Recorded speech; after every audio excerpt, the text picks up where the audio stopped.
Hey everyone, Dr. Lee here from Your Vet Online, and thanks so much for tuning in and taking part in Take a Guess Tuesday.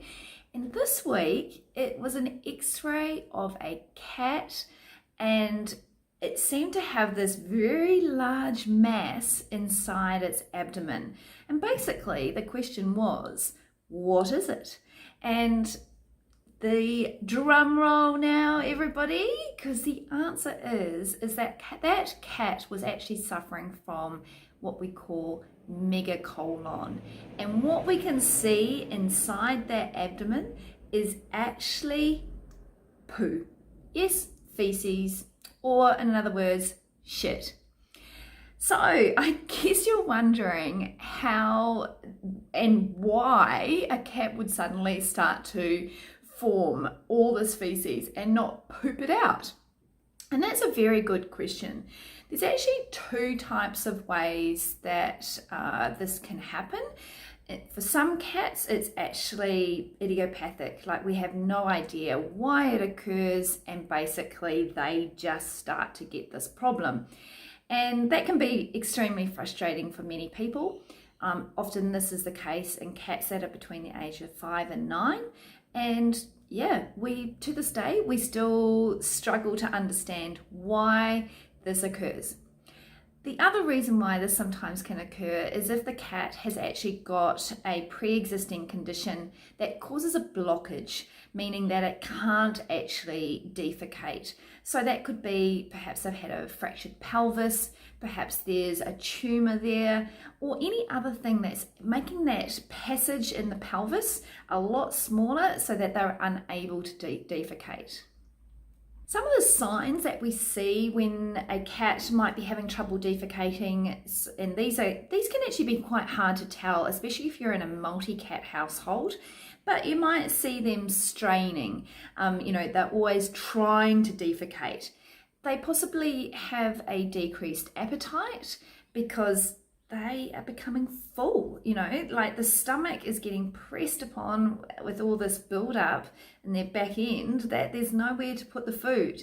Perhaps they might be more lethargic, and of course they might actually start to not enjoy being held and to be picked up around the abdominal area.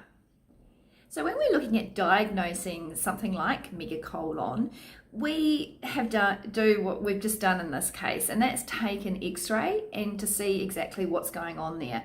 In that x-ray, we're looking really closely for things like the pelvic fractures or any sort of obstruction that may be causing that buildup of feces and the inability to defecate.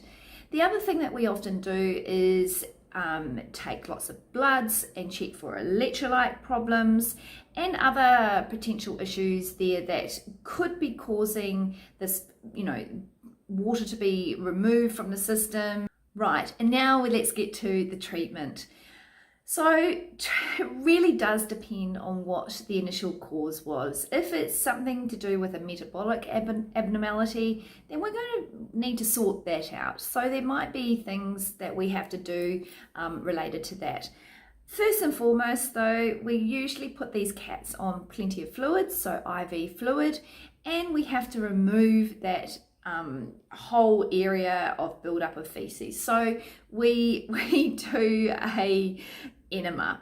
Now these have to be done under anesthetic when it's at this stage. There's no way that we can, in our right mind, we can remove this sort of thing with a cat that's awake or under light sedation. We really do need to get in there and remove it all. So in some circumstances too, it's actually really, really hard to actually do that. And we may need to actually surgically remove that whole megacolon. But usually at the beginning, we do try to remove the constipated area, feces from this area so that we can then medically manage the cat.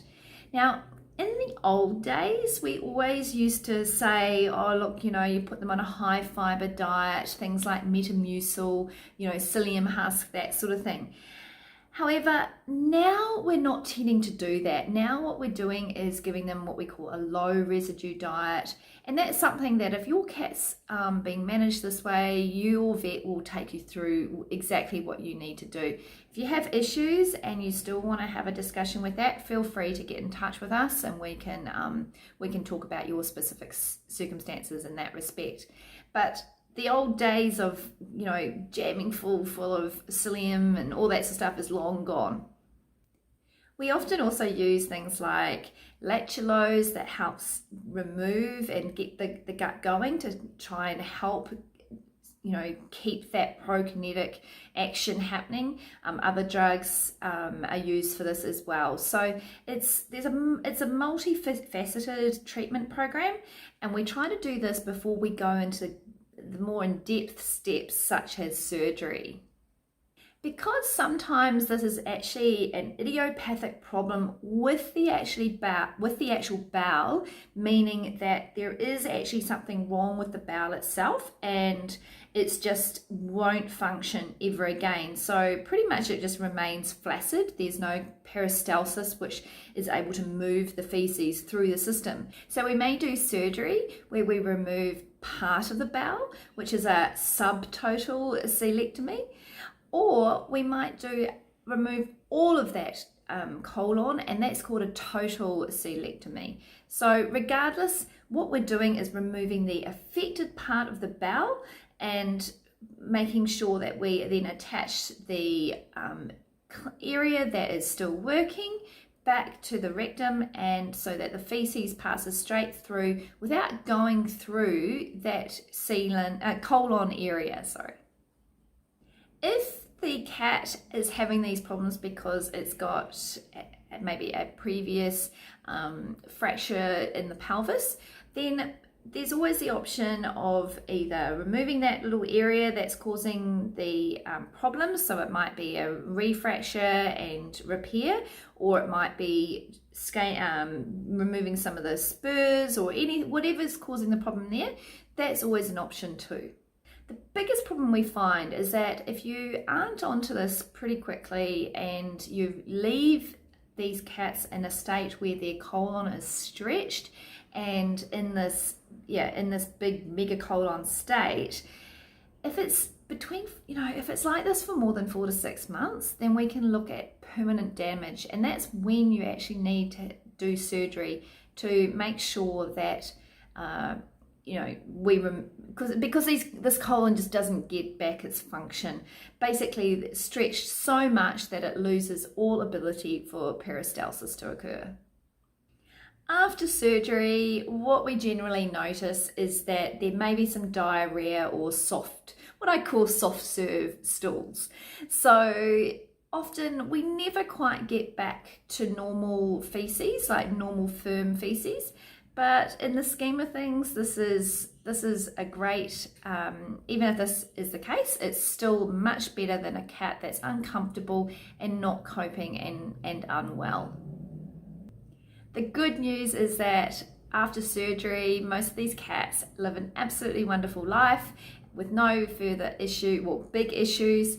And they're happy, and there's no need for medications or special diets. So that's good news. So, in summary, what we were seeing in this week's Take a Guess Tuesday was a case of megacolon in a cat, and the next steps would be removing that build-up of feces via an enema. We'd then look at medical management first, and then if that has no success, then we were going to potentially do surgery and remove the affected bowel. All right then guys, hope you enjoyed this week's Take a Guess Tuesday. Make sure you tune in next week. We'll have something for you then. I don't think it's Christmas at this stage. And make sure you tell everyone. We'll pop this up on YouTube as well. So watch out for each week's Take a Guess Tuesday. Make sure you tell people to subscribe to our channel and share it around with all your friends. Okay then guys, we'll talk to you later. Bye bye.